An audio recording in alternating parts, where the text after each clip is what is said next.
Hello, my friends. It's David Ault. I want to welcome you to the gathering. I guess you could call this the Cambodian edition. There is my lovely jungle wallpaper in my hotel room.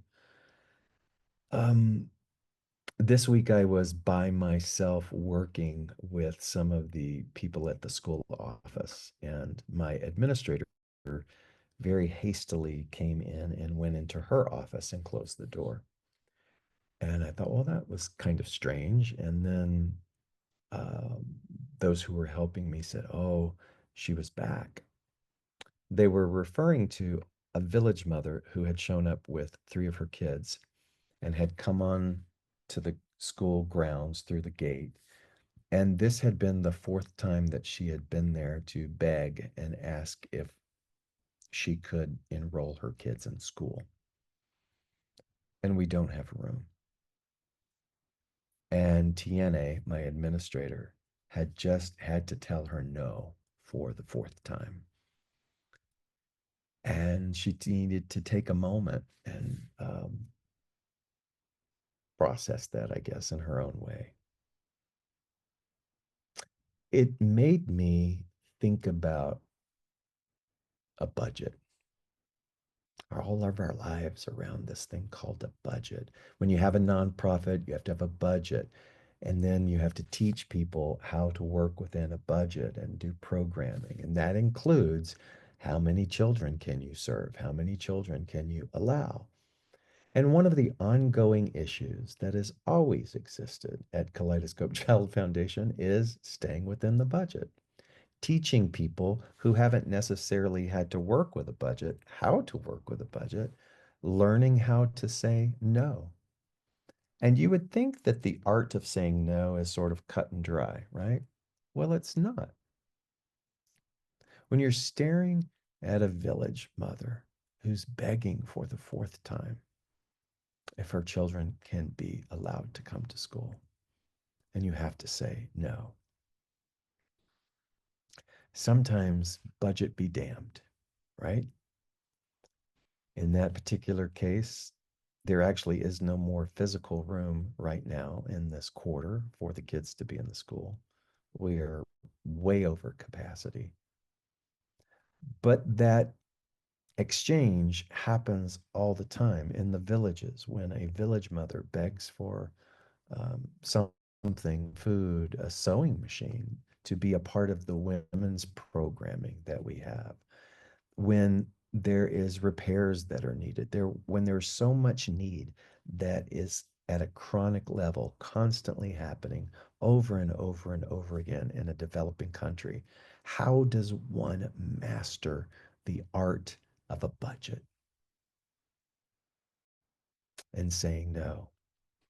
And I tell you this because I feel like I was in that office for a very specific reason. And it was for me to learn a little bit deeper, a little more nuanced, a little more expansive of what someone goes through.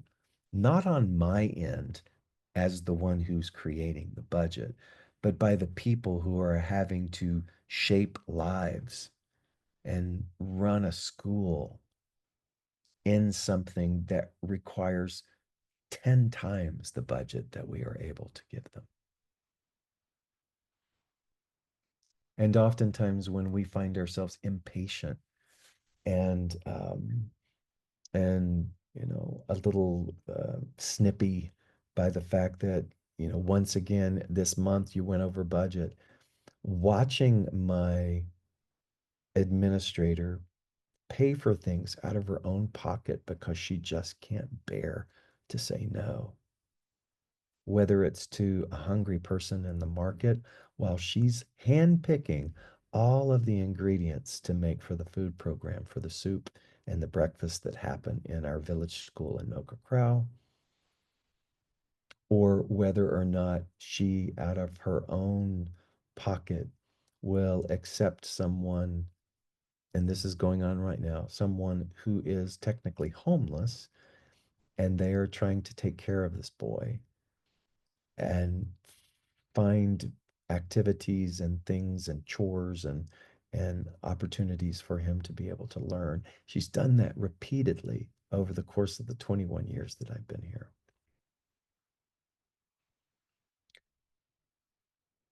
And so, my point with you and with me, obviously, is that sometimes when we are given the gift of being able to witness